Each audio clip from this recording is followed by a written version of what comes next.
At Christmas, I was stitching a man's chest back together in the ER when my phone lit up with a message from my 16-year-old daughter. They said there's no room for me at the table. I thought it was a joke. It wasn't.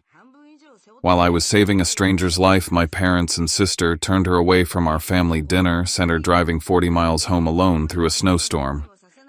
When I came home after midnight, her boots were by the door, her bag still zipped, and she was curled up on the couch, too tired to cry. One slice of cold bread and half an orange on a napkin, that was her Christmas dinner. I didn't yell. I didn't beg for understanding. I just stood there and made a decision that would change everything. I didn't make a scene. I took action. Before I share my story, I want to know you are here with me. Just say listening in the comments or tell me where you are. I love hearing how far my story can reach. Sometimes even the smallest connection can make a story feel heard. Thank you. And now, here's my story. If this story touches your heart, please subscribe to our channel so we can keep telling the stories that remind us what love, loss, and courage really look like. My name is Orion Vale, and this is how I learned that silence can hurt more than any betrayal until the day I finally broke it. It was 11:48 p.m. on Christmas Eve when I walked out of Boulder Memorial Hospital, the air sharp and sterile even outside. My hands still smelled like disinfectant. I had just finished performing CPR on a man who swore he was fine until his heart stopped. The kind of case that clings to you even after you clock out. Snow fell in soft waves under the orange glow of the parking lot lights, and all I could think about was getting home, seeing my daughter, and maybe sitting still for 5 minutes. When I opened the door to our apartment in East Boulder, the first thing I noticed was the quiet. No music, no movement, just the faint hum of the heater. Then I saw her boots by the door, her overnight bag still zipped. Lennon, my 16-year-old. She was supposed to be in Aspen Creek spending the night at my parents' house like she did every Christmas Eve. She'd been so proud to drive herself there for the first time, license still warm in her wallet. I found her curled up on the couch, still wearing her coat, her knees pulled to her chest like she was bracing against the cold. She wasn't asleep. Her eyes opened the second I whispered her name. Hey, sweetheart. What happened? Why are you here? Her shoulders tensed. They said there wasn't any room. She murmured, voice barely above a whisper. I blinked. Room where? At the table, she said, choking halfway through the words, trying to hide it with a shrug that didn't work. Grandma said she didn't expect me, that they already had too many people. She said she couldn't pull up another chair at the last minute. My brain stalled. Did you get there late? No, I was early, she said quickly. I brought cookies. I even wore the sweater Grandma said she liked. She laughed, once thin and bitter. They said there were 28 people inside already. Aunt Sienna's daughter was sitting in my usual spot. Everyone was laughing. Grandma said, "It's too crowded this year." Aunt Sienna just nodded. I couldn't find words. Lennon looked down at her hands. I didn't want to make her mad, so I left. I wasn't that hungry anyway. When I turned toward the counter, I saw what she meant by not that hungry, one slice of cold bread slightly bent on a napkin beside half an orange. That was her Christmas dinner. Something cracked inside me, not anger, not yet. More like glass splintering in slow motion. They didn't offer to drive you home. She shook her head. I didn't want to bother them. She was trying to be brave, holding herself together with politeness. I sat beside her, wrapping my arm around her shoulders. She leaned into me without hesitation, the way you do when you've been holding your breath too long. I know they don't like you, she whispered. But I thought that was just between you and them. I didn't think it was about me. I didn't say anything. I just held her tighter. Later, when she finally fell asleep, I stayed in the kitchen, staring at the bag she'd packed so carefully. The extra sweater she'd chosen, the tin of cookies she'd baked herself, still sealed with a red ribbon. I opened the fridge empty except for milk, mustard, and a bottle of water. We hadn't planned a backup Christmas. Why would we? We trusted them. That was what broke me, not the bread or the silence or even the empty house, but the image of them looking into my daughter's eyes and deciding she didn't belong. I stood there for a long time. Then I went to my desk, pulled open the drawer, and took out the thick folder of mortgage statements and house deeds, the property in Aspen Creek, the one I bought 7 years ago. The house my parents lived in, rent-free. The house in my name. I slid the papers into a white envelope. My pulse was calm now. Not trembling, not angry. Just clear. I won't argue, I whispered to no one. I'll act. I placed the envelope on the counter next to the cold bread and the half-orange. Tomorrow, I said quietly, they'll read it. The next morning came gray and thin sunlight spilling through snow clouds. Lennon was still asleep when I sat at the kitchen table with my coffee, staring at the folder I'd pulled out the night before. It wasn't the first time I'd opened it, but it was the first time I really looked at what it represented, not money, but control and history. Growing up in Aspen Creek meant living by unwritten rules. The Vale House wasn't just 4 walls, it was a stage, and my mother Marjorie ran it like a director who never took off her headset. She owned a small antique shop downtown and believed that appearances were everything. My father Richard taught high school history and thought curiosity was dangerous when it went beyond textbooks. When I was 8, I asked for a microscope for Christmas. My mother laughed, called it a toy for kids who like to dissect things. My father said, smart people make others uncomfortable, Orion. Don't make that your habit. At the Vale dinner table, curiosity was a sin and silence was safety. I learned to be quiet. Until I didn't. When I decided to go to medical school, my mother said, a doctor, fixing strangers while your own family falls apart. My sister Sienna, meanwhile, dropped out of college to start an event planning business. Every failure of hers became a charming anecdote. Every success of mine was a threat. They loved her for being loud, for keeping the family fun. I was the serious one. When I married, no one showed up because Sienna had an event. When my wife died of a heart complication 5 years later, they said it was the price of your choices. So I stopped expecting comfort. I sent money instead. When my parents started aging faster than their savings, I stepped in. I bought them a small 2-bedroom home in Aspen Creek under my name. Paid their mortgage, covered their utilities, handled their health insurance. 7 years of bills and quiet loyalty. Every Christmas they hosted dinner in that house. I used to think it was the least I could give them. But over the years, I noticed the numbers on the utility statements kept climbing spikes every time Sienna had a new client. I didn't connect it at first. Not until I saw her company logo printed on a shipment receipt delivered to their address. My parents' house, the one I paid for, had become her storage space and prep kitchen. My account was footing the bill. I didn't say anything then. Maybe I was afraid of what silence had already turned me into. 2 weeks before that Christmas, I found something worse, an old email chain between my mother and an aunt dated years back. She'd written, Orion's always been unstable, too emotional for a man. We love him, but he doesn't handle life well. That line hit harder than any rejection. She'd built a narrative around me long before Lennon ever showed up.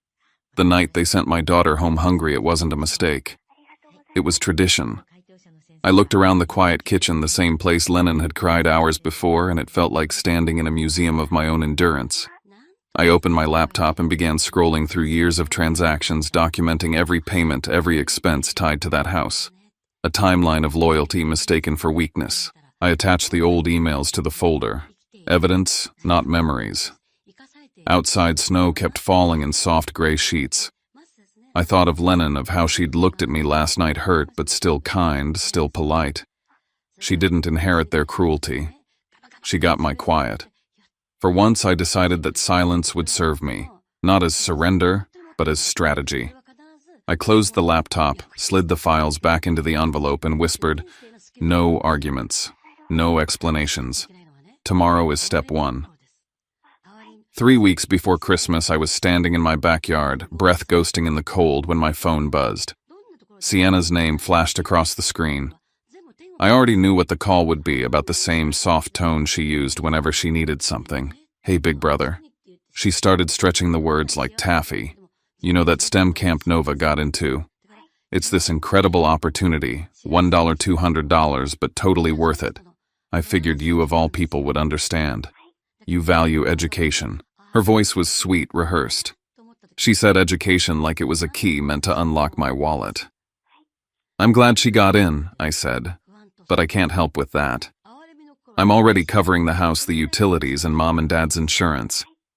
You might want to check if the camp offers scholarships. The silence that followed cracked like ice. When she spoke again, the sweetness was gone. Wow, she said flatly. It must be nice having everything and still being stingy. I didn't bother replying. I just ended the call and watched the screen go dark. A week later, I drove up to Aspen Creek to drop off my mother's blood pressure medication. The house looked smaller than I remembered, its windows glowing with that same warm light that once meant home. Inside, the smell of cinnamon and pine hit me, Sienna's brand of hospitality. Mom was at the counter taping a list to the refrigerator. Planning for the dinner already, I asked. She turned startled and smiled in that tight, polite way that meant I'd interrupted her. Oh, just trying to keep things organized. So many people this year. I leaned closer to the paper. The Christmas seating chart. I scanned the names: Richard, Marjorie, Sienna, Nova, the Keller family, the Petersons from down the road, even one of Sienna's clients. But not Lennon. My chest tightened. Looks like a full house, I said carefully. Lennon's really looking forward to coming. She wants to drive herself this year. Mom's mouth twitched into something that wasn't quite a smile. We'll see. You know how crowded it gets. It might be easier if she stays with you this time. I didn't say what I was thinking. That Lennon was her only granddaughter. That crowded wasn't the same as unwelcome. I just nodded, handed her the medication, and walked back to the car. That list stuck in my mind the whole drive home, the way her name was missing, the neat handwriting, the note at the bottom, special guests, the Kellers. A week later, when Lennon came home from that dinner alone, I understood. It wasn't an accident. It was payback. Sienna had found her way to get even. That night while Lennon slept, I pulled the refrigerator list from my coat pocket. I'd taken it when Mom wasn't looking. The backside wasn't blank, it was an invoice. A draft printout from Sienna's company showing catering supplies delivered to the Vale residence on December 23rd. My parents' house wasn't just a home, it was her event venue. They hadn't run out of chairs for family. They'd filled them with clients and neighbors who paid her bills. I pressed my palm over my eyes, feeling the weight of it all settle. In Lennon's jacket left on the couch, I found a small envelope. The handwriting was my mother's, to Lennon. The flap was sealed, but the paper inside was blank except for 2 words: Merry Christmas. No signature, no love, nothing else. That unfinished card felt heavier than any of the invoices. It wasn't a mistake. It was proof they'd made their choice days before. I placed both papers, the seating list and the card, into the white envelope already holding the house documents. I sealed it and set it beside me. They've shown me how they set their table, I said quietly. Now it's time I learn how to set mine. The snow outside was coming down hard. In the morning, it would cover everything, even the tracks of those who'd turned us away. Christmas morning broke without color. The sky hung low, swollen with more snow. Lennon was still asleep, her face soft in the half-light. I brewed coffee, then opened the drawer where I'd kept the envelope. Inside were the deeds, the receipts, the invoices, the Christmas card, and the new document I'd drafted at dawn, a formal notice of termination of financial support and eviction within 60 days. I called Jonah, my colleague and closest friend. He didn't ask questions when I said I need a ride to Aspen Creek. We drove in silence, windshield wipers thudding a steady rhythm against the storm. The road curved through pine forests heavy with snow, and I tried not to think about the last time I'd made this drive. Lennon singing carols in the passenger seat, her voice too bright for a family that never sang back. When we reached the house, everything was quiet. No decorations outside, no lights except a flicker from the living room. I walked to the porch and knocked. Once. Twice. No answer. I crouched, slipped the envelope into the crack of the doorframe, and stood there for a moment. The cold bit through my gloves. It wasn't about revenge. It was about boundaries. As I stepped off the porch, the screen door creaked open behind me. I turned just enough to see my mother Marjorie in her robe, her hair undone, her face pale. She bent down, picked up the envelope, opened it right there. Her lips moved as her eyes scanned the pages. Then came the scream. "Richard, he's throwing us out." I froze, watching from the car. My father appeared at the doorway, confusion melting into anger. Behind him, Sienna stumbled out in red Christmas pajamas, phone already in hand, camera pointed straight at me. There she said, her voice shaking with adrenaline. "See proof. He's lost it." I didn't say a word. Jonah reached across and turned the key in the ignition. We drove off while their voices echoed in the snow, growing smaller and smaller, until all that was left was the hiss of the tires against the ice. By the time we reached Boulder, my phone was vibrating non-stop, calls, texts, notifications piling in. 36 missed calls. Messages from relatives I hadn't heard from in years. "Your mother's having a breakdown. What did you do? You can't just throw family away." Someone had sent Sienna's video to the entire family group chat. The caption read, "He's evicting our parents on Christmas Day." I opened the video.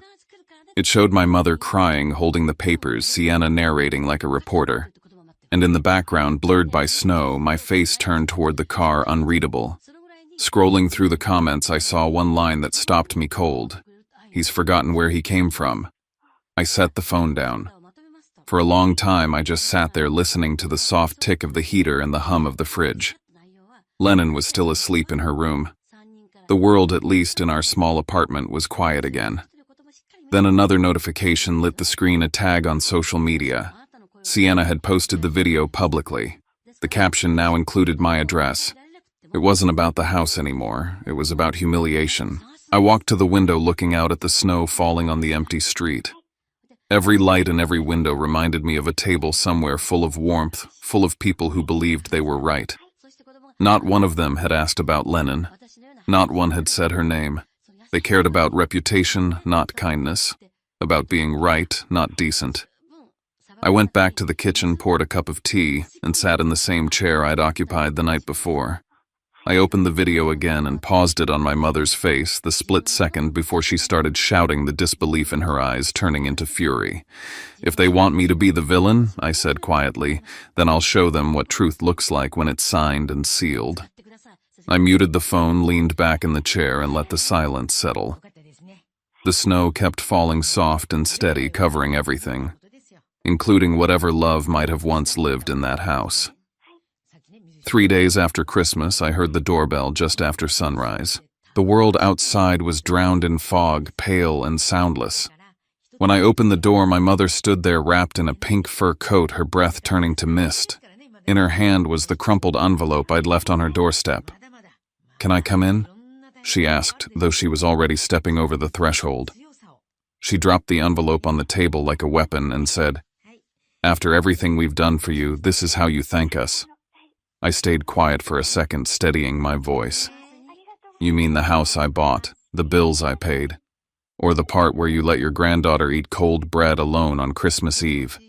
She froze just for a moment, then let out a sharp, humorless laugh. "Don't be dramatic, Orion. There were 28 people. We simply couldn't add another chair. There wasn't any room." "There was room," I said quietly. "You just didn't want her in it." Her eyes hardened. "You always twist things. You've always been so sensitive. We raised you better than this." "You raised me to stay silent," I replied. She sighed as if I were a nuisance. Then slowly she reached for the envelope, tore it down the middle, and let the pieces fall like snowflakes onto the hardwood floor. "Fine. There. Problem solved," she said. "Now you'll transfer $1,200 for Nova's science camp, and we can all forgive each other and move on." There was no anger in her tone, just certainty. She truly believed I would obey. The familiarity of it almost made me laugh. I looked at her and said, "There's nothing left to forgive, Mother. Only lessons to learn." She blinked as if she didn't understand the words, then turned toward the door.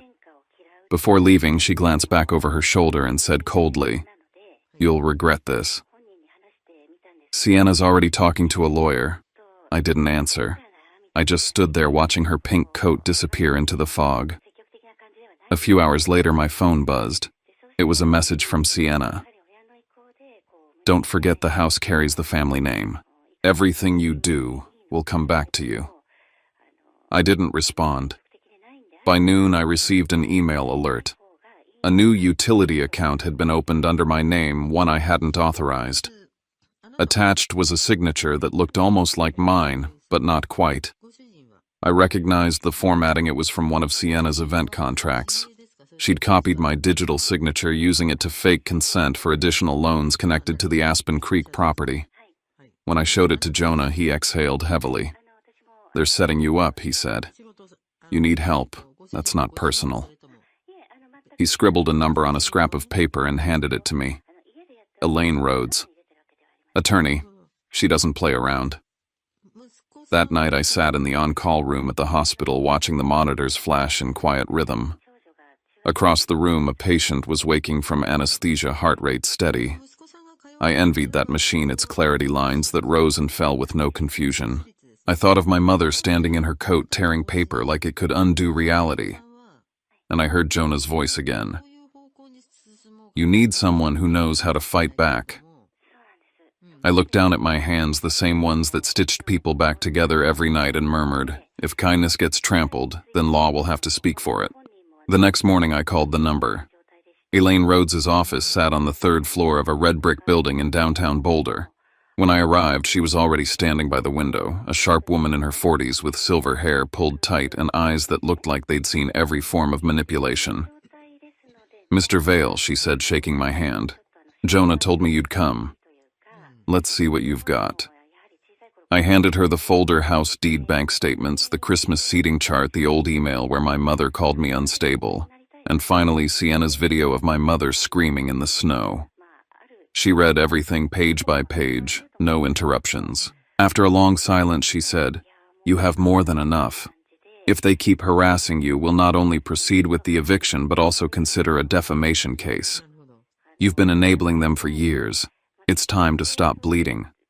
Her words were clinical, like a diagnosis I already knew but needed someone else to confirm. We spent 2 hours drafting formal filings. When she placed the documents in front of me for signature, I hesitated only once. Then I signed my name cleanly. She looked at the page, nodded, and said, they'll be served within the week. By the time I got home, the sun was gone. My phone was full of messages. I didn't need to open them to know what had happened. Sienna had already weaponized the story. The family group chat exploded with screenshots, my photo taken from a hospital hallway camera, pen in hand, signing documents. The caption she'd written underneath said, he did it the same day a patient died under his care. Dozens of replies flooded in. How could you? Your poor mother. She gave you life, and you throw her out. That evening, Lennon sat at the dining table scrolling on her phone, her face pale in the blue light. There's a post about you, she said quietly. It's everywhere. I looked over her shoulder. A forum headline read, Dr. evicts his parents for money. The comment section burned with moral outrage from strangers who didn't know a thing about us. Lennon didn't cry. She just closed her phone and folded the Christmas card my mother had never given her, tucking it into her notebook like a relic. They don't need proof, she said softly. They just need someone to blame. I wanted to tell her it would pass, but even I didn't believe that. The next morning, Elaine called. Sienna's lawyer filed a motion to pause the eviction, she said. Their claim, you're mentally unstable and unfit to make financial decisions. I laughed, once the kind of sound that doesn't hold humor. Of course she did. Elaine continued. They've included references to your medical records. Apparently you received treatment for insomnia after your wife passed. They're framing that as evidence of instability. I sat back in my chair. So my grief is now a legal weapon. Only if you let it be. Elaine replied. Do you have anything that shows their financial dependence on you? I have everything, I said. 7 years of it. Later that afternoon, Jonah stopped by my office holding a USB drive. You'll want this, he said. Remember that call when Sienna begged for money last year? I record all business-related calls for insurance purposes. You might find this helpful. I listened to the recording after he left. Sienna's voice filled the room, syrupy and cold. You're the only one with real money, Orion. You're basically the family's wallet. Be useful for once. I closed my eyes. There it was. Proof not just of greed, but contempt. When I sent it to Elaine, she called within minutes. That's it, she said. This will cut through every lie they spin. We'll take it to court. That night, I drove aimlessly through the quiet streets, snowflakes blurring the edges of streetlights. On the radio, Silent Night played faintly, a melody too calm for the storm that had taken root inside me. I parked on a bridge overlooking the frozen creek engine running and stared at the dark water below. My reflection in the glass looked like someone else, someone who had spent his whole life apologizing for being right. For years, I'd mistaken endurance for peace. Now I knew the difference. Silence keeps the night calm, I said to myself.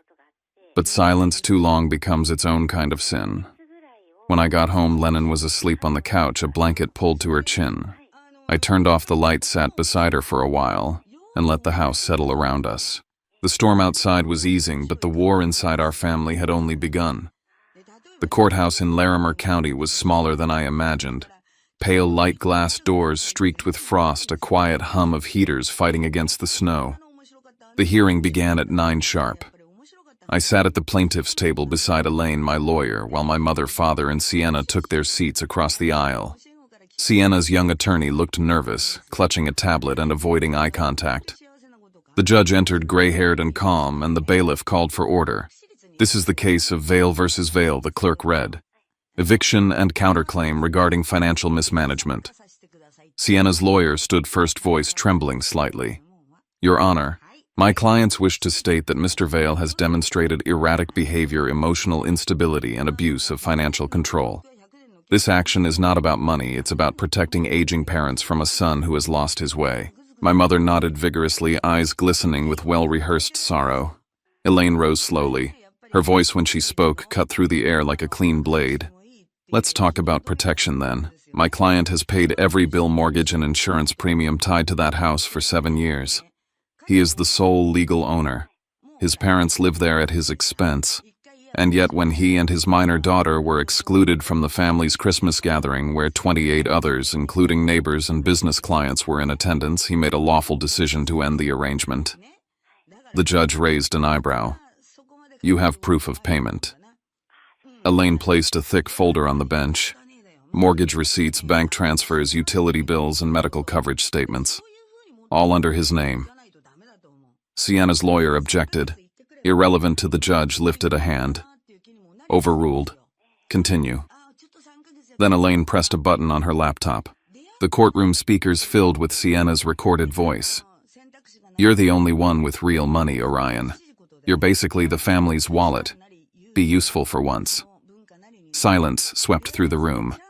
Even the clicking of pens stopped. Sienna lowered her head. My mother went pale. My father just stared at the table, jaw locked tight. Elaine let the recording finish, then said, Your Honor, this isn't a man who abandoned his family. This is a man who refused to keep being exploited by it. The judge turned to me. Dr. Vale, do you wish to add anything? I stood, my palms pressed against the table. They said there was no room for my daughter at Christmas dinner. No room at the table of her own blood. There were 28 chairs that night, and somehow not one for her. I made my choice because I won't let her sit outside the window of her own family ever again. My mother suddenly stood up, voice breaking. That was a misunderstanding. She could have stayed if she'd asked. The judge's gavel came down once sharp. Mrs. Vale, you'll sit down.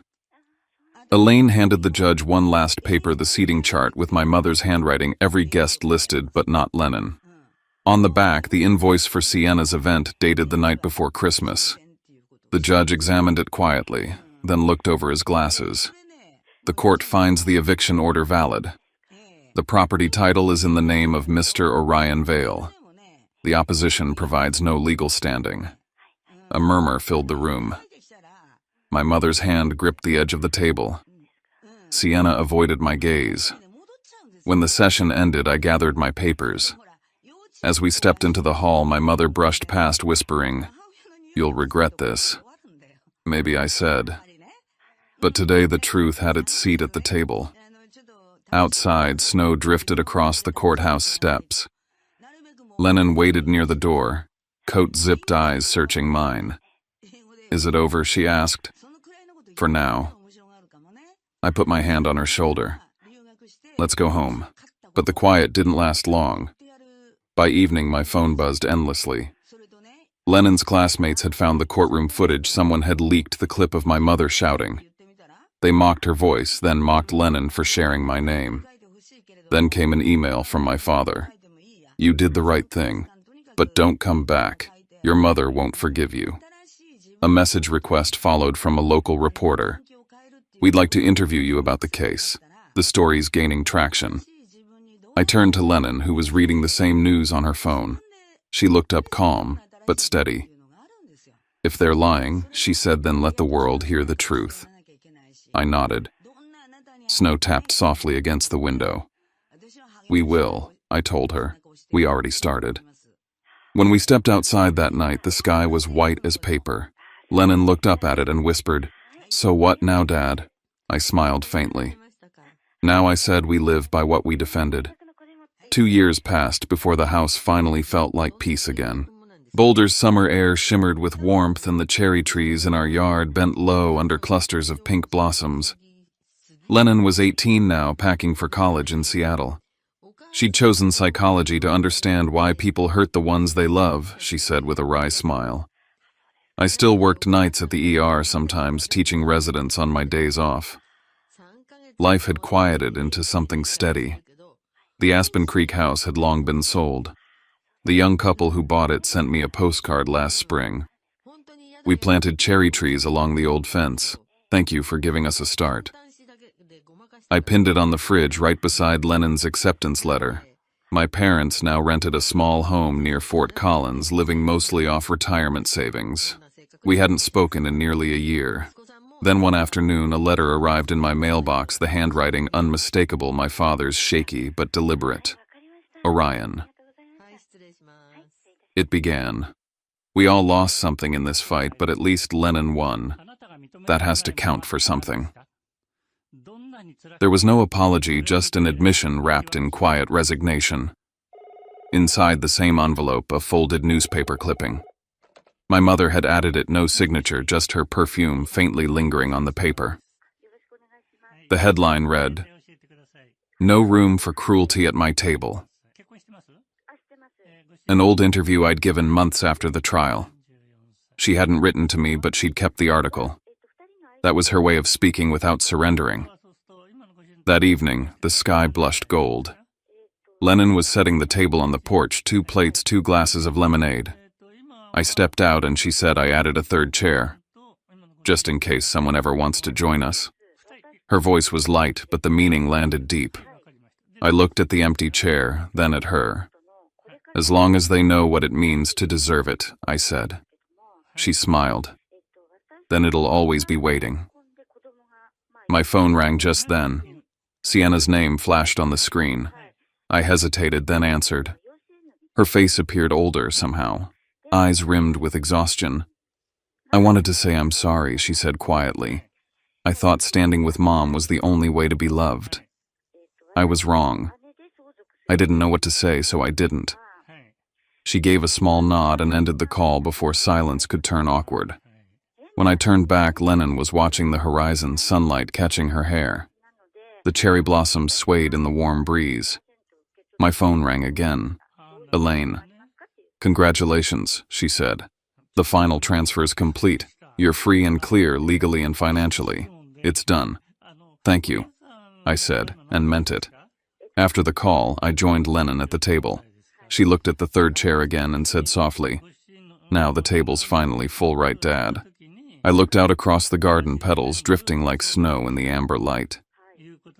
"It's full," I said, "and it always will be for those who've earned their place." She raised her glass and I raised mine. For a long moment, neither of us spoke. The evening air carried the faint scent of cherry blossoms and distant laughter from another yard. 2 years ago, there had been no room. Now every chair was a choice. I thought of that night in the ER, of the cold bread and half an orange, of the girl who came home ashamed but still kind. Everything after that had been about giving her back what they took away: a seat at the table, a place that was hers. If anyone asked me now whether I regretted what I did, I'd tell them this: I only regret the years I stayed silent.